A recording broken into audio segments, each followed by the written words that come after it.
A biologist looks through binoculars for a peregrine falcon. A title fades in. The American Peregrine Falcon of Yukon-Charley Rivers National Preserve. Yukon River Survey. Circle Alaska to Canada border. A peregrine falcon flaps its wings rapidly and flies against a blue sky backdrop. Green spruce trees fly across the screen below it. Another clip shows a small aluminum-powered boat silently making its way up the silty brown Yukon River. A new scene, a bearded man sits behind and adjusts his spotting scope in search for peregrine falcons. He wears a blue and white ball cap and a t-shirt. Behind him, large green mountains with rocky outcroppings are seen, slightly out of focus. Yeah, my name is David Payer. I work for the National Park Service, based in Anchorage, Alaska. An MPS arrowhead in the bottom left corner of the screen shows his title, David Payer, MPS Wildlife Ecologist.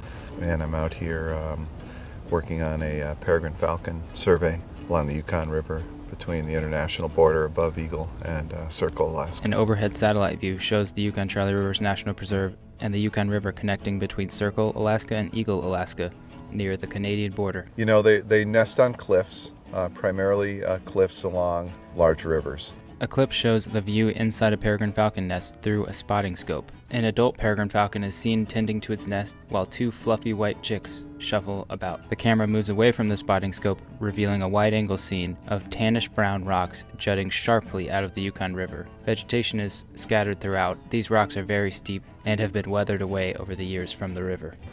There's a lot of excellent habitat along this stretch of the Yukon River, but typically right along the river. And but in an area like this, we're here at the Nation Reef. A map is shown. The mouth of the Nation River is just downstream over there. We have some ridges out in the distance, but in front of that is some lower lying country. There's probably wetlands and small lakes back there potentially. You got the river habitat down there.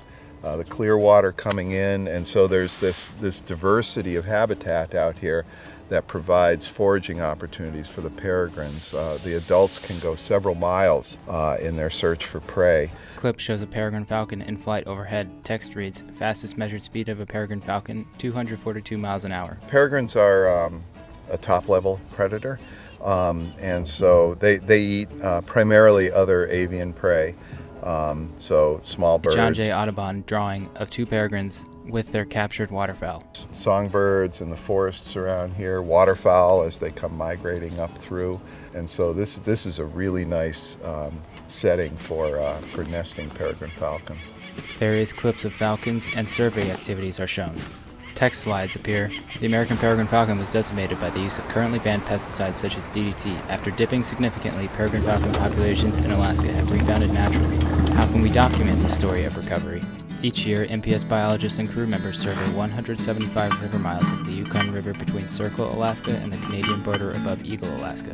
They log detailed data on the number of falcons nesting and how many young they produce. When deemed unobtrusive, they may collect samples from nests for contaminants. There was this emerging environmental movement in the 1960s, and sometime in the 60s or early 70s, old newspaper advertisements for DDT are shown. DDT was banned for domestic use due to public outcry over the effects and a growing awareness of some of the side effects of that otherwise very effective pesticide. Not long after 1973, I believe it was, the Endangered Species Act was passed and peregrines were added to the endangered species list, and so then they had full protection, and really they are one of the poster children, I think, for the effectiveness of the environmental legislation that was passed primarily in the early 1970s in the Endangered Species Act. 3 detailed images of peregrine falcons are shown. Taken from beneath the birds, they show off the birds' white and black strapped underbelly and wings,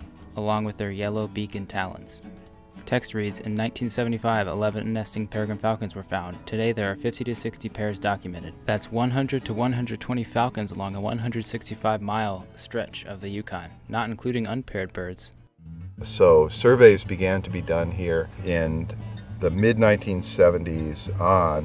1997 survey photos are shown. 1975 and then again in 77, and annually since then there have been surveys of this stretch of river. So a new scene shows 2 more biologists sitting with their spotting scopes. Their titles are shown, along with the Student Conservation Association, otherwise known as the SCA's, logo. Sarah Swanson, SCA Wildlife Intern, and Patrick Knabel, SCA Wildlife Intern. Patrick speaks first.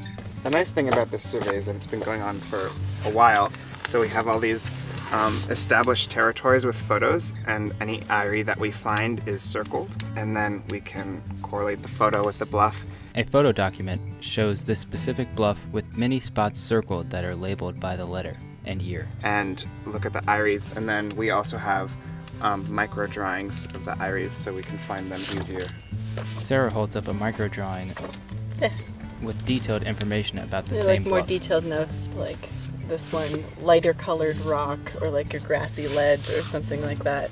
So it's not just like trying to pick out one ledge out of a bunch of them. It makes it a little bit more narrowed down. I think what's special about this survey in particular is that we're watching a peregrine falcon population that is naturally rehabilitating itself after they were so decimated by the DDT and the DDE, whereas in the lower 48 they had to hack a native subspecies back into the wild.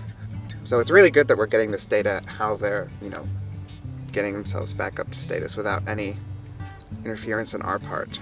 A combination of photos and videos of peregrine falcon babies are shown. That's documented very distinctly, the sharp increase in their populations over that time, and now it seems to have leveled out at carrying capacity for the environment. So we appear to have a very healthy, or at least full population of peregrine falcons along this river.